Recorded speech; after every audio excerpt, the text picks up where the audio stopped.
What's up guys, Caruso here, and today we're going to be learning how to spine transfer on transition.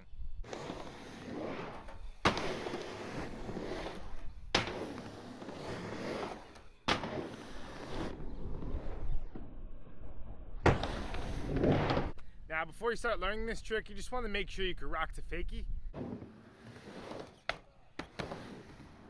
and switch rock.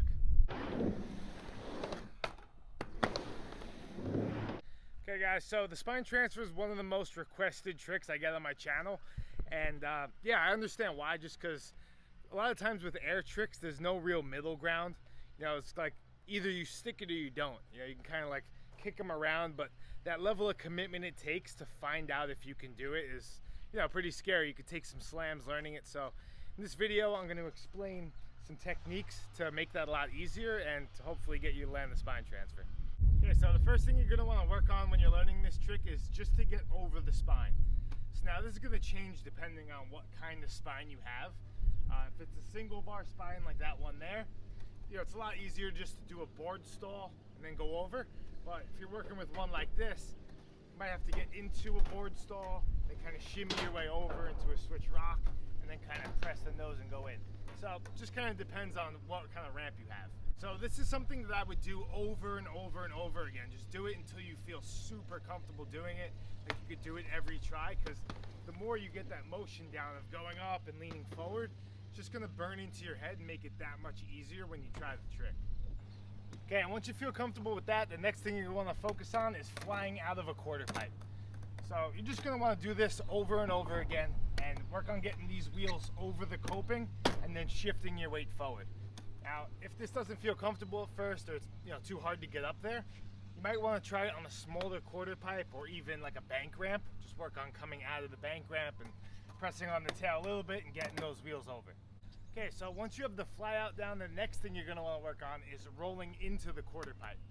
Now, this one is much scarier, and yeah, I recommend doing this into a bank first.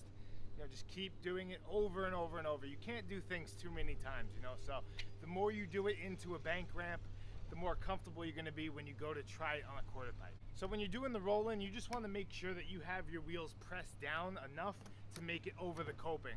A lot of times, you want to lean forward and, like, you know, jump the gun and kind of lean in already, and you might hang up. So just make sure you're pressing down in the tail, getting it over the coping, and then leaning forward. So this might be difficult for a lot of you to do, but just know that once you cross this barrier, the spine transfer is going to be much easier, because you're going to understand that, like, that commitment level and just the motion of leaning all the way in and coming into a ramp with a lot of speed. And just be ready, if this is your first time doing it, it's very easy for you to shoot out, because you're gonna have a lot more speed and maybe your weight won't be distributed the right way. So just make sure you have your shoulder down. You know, the way I like to think about it is, however steep the ramp is how I keep my shoulder. So, you know, it kind of lines up where your body weight should be. So just make sure you're leaning forward and not pressing on the tail, and you should roll away. And another technique that can be really helpful with building confidence with this trick is just learning how to do blunt stalls consistently over a spine. Right? If you have a single bar spine, just want to get those wheels up and over and then quickly go in. Don't stay up there too long. And if you do that over and over, it'll build that motion up, like leaning back and then forward. And with a spine like this, you know, you're going to have to obviously get used to that launching motion, but you have this safe spot where you're going to launch to and then stamp your tail in and then lean forward. Okay, so once you get all that other stuff down, now you're ready to try the spine transfer. So the first thing I think about when I'm doing this trick, and it might be the most important part of this trick, is that I like to think about it like an Ollie that I'm not popping. Right, so I press on the tail a little bit to get these wheels over, but as I'm doing that, my foot's already rolling sideways like an Ollie, right? So, and then I start to lean forward as I'm coming over, and that kind of just, you know, I'm finishing the Ollie as I'm coming over the spine, extending my legs and then pumping through it. You know, don't even think about it, especially with a spine like this that has a little gap.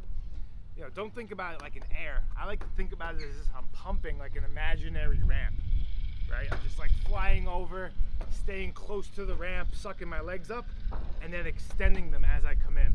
Something you might want to do when trying this trick is to just pad up completely, because, you know, if you have knee pads on when you're flying over this spine, you can kind of put the board down and then drop to your knees and slide out instead of just like either fully committing or nothing. So that can help with, you know, feeling out the process of spine transfer.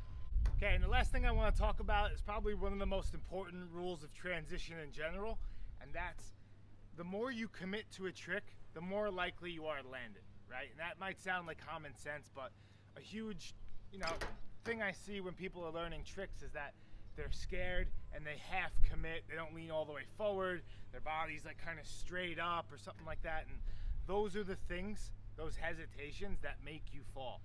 So, you know, if you're gonna go for a trick, try to just go for it, and the fall will probably hurt less, most likely, doing that than it will, you know, being unsure about it. You know, at least you'll know if you could have done it if you try as hard as you can. So definitely recommend just trying to commit to tricks as best as you can. And once you get that trick down, you can try to learn some variations.